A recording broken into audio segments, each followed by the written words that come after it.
how long you been had you tattooed for, Dan? I started in 1977. Yeah. And how did you get in the business? Well, I was in St. John's, Newfoundland, getting a tattoo. I can't remember the guy's name. The guy that was giving me the tattoo, Jimmy something. He said, I'll sell you the address where to buy the equipment for $100.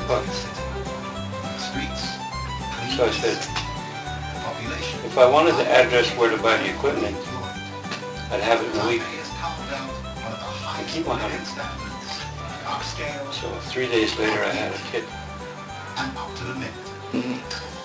And a beginner's course from Tommy's Clothing. So you tattooed in the circus for a while, Not the circus, carnival. The carnival, sorry. Did the Bill Lynch show for a little while. Mm-hmm.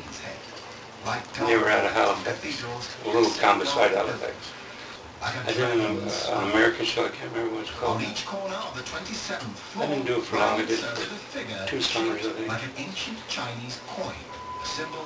And I did out here was the Wagners, Tony Wagner, and West Coast of Music. I forget their names too.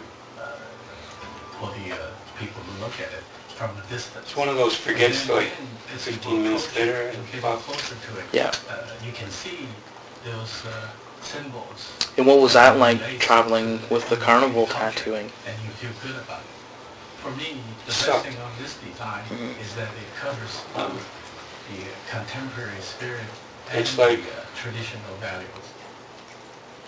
I don't know how to explain this. Like looking up in the book How to Have a Hard Life and going after it.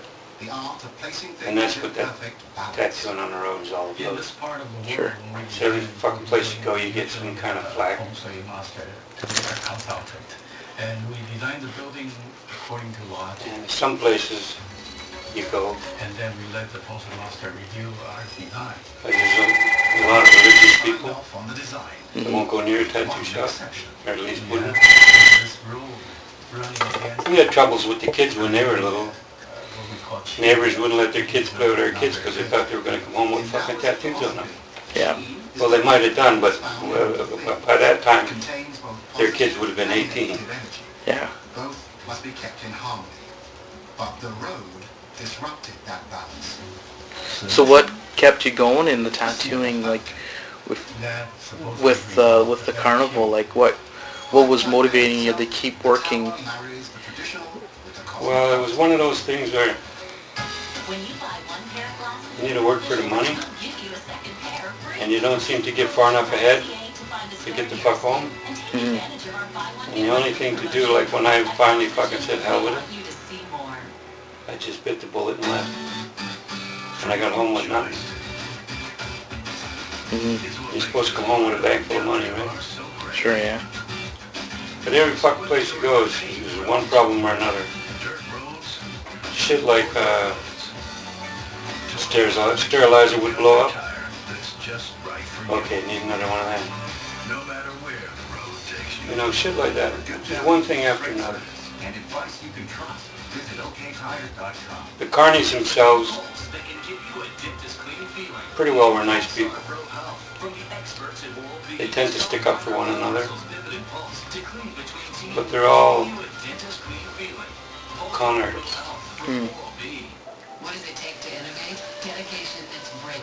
And they all got their little niche, their little con. And they put that con in everybody they fucking meet. And once they've tried it on you and it don't work, they leave you alone. You know, and just be a nice guy after that. Sure.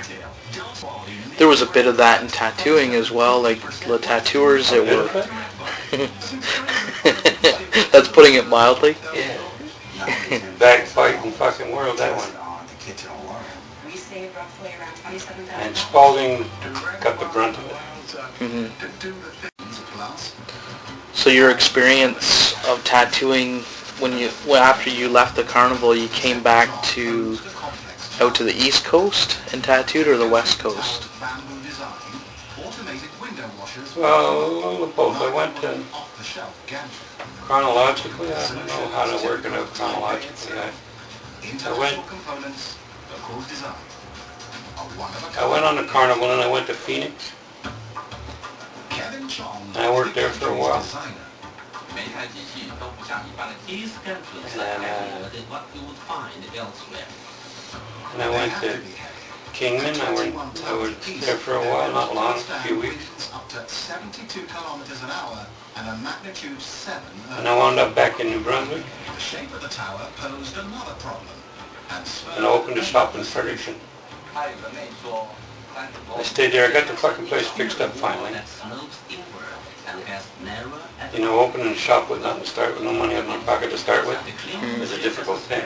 expansion system. So you get enough money in to pay the rent and shit like that, and then you get enough money in to buy a can of paint. To clean those hot You know, and the following week you buy a couple more cans of paint. The trick is finding And then someone you paint the who windows, can you buy all that fucking shit. And I finally got the place all fixed up nice, and we had an oil stove, and somebody was leaning on the oil stove and pushed the fucking pipe, smoke pipe, back into the chimney till it backed up against the far end. lost windows all his work. And overnight all the smoke came inside. After doing this trade, I always wanted So much for the fucking cleanup job. Now that I'm in this That was the company, beginning. I've fulfilled my dream.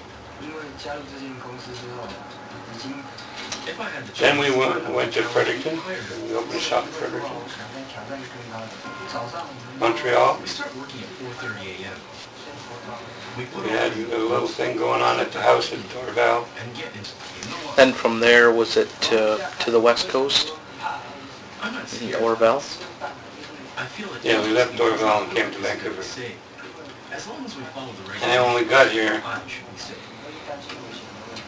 I went around to all the shops. At that time there was And up to 4 Dave months, and depending on the weather. Brian had a shop together on Hastings. I can't remember her name. There was a girl who had a shop on As soon as the cruise Hastings. finish, And there was another guy who had a shop on this Hastings. is a reflection of Don. modern Taipei. Don something or other. Once, Yeah, these men who had Chinese no markings style all over his would have face. worked the earth. Permanent power Now there's in fucking shops opposition. everywhere. Mm-hmm. Taipei rests its power. So we moved here in 82, 2 million people this building. fled to Taiwan. And then I did West Coast carnivals from here. To a world-class metropolis. So in the spring I'd go away, and then A house fall I'd playing come back. around the world.